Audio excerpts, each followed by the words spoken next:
ازيكم يا بنات عاملين ايه؟ معاكم آية. انا النهارده جايه اتكلم عن فيديو ايه موجود في شنطتي. الشنطه دي انا جايباها من فورتين. طبعا بغير الشنطه حسب لون اللبس بتاعي، فدي اللي كنت لابساها النهارده فعشان كده عامله ريفيو. فيلا بينا نبدا الفيديو نشوف ايه جوه منها. اول حاجه جوه منها النوت بوك بتاعتي. النوت بوك دي انا كنت شاريها من مطروح. ده شكل الورق بتاعها من جوه ابيض كده، بحسها حاجه تاريخيه يعني فعجباني قوي. دي دايما بتبقى معايا في الشنطه عشان لو حبيت اكتب حاجه.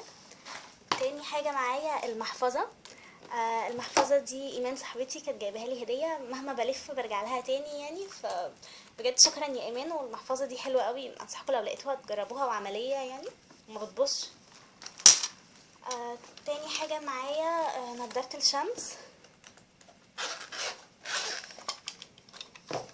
هي نضارة الشمس بتاعتي تايجر كده وماركتها توم فورد. دي بحبها قوي وبحب النضارات البني، ما بحبش السودا يعني. ومعايا كمان الشنطة دي. الشنطة دي دايما بحط فيها الأساسيات اللي ممكن أحتاجها في أي وقت. يعني معايا فيها بودر من ميبلين، معايا هاند كريم من أورiflame بالتفاح والقرفة. معايا المعقم ده من ماي واي، ده حلو قوي وبالليمون ومنعش كده، انصحكم تجربوه.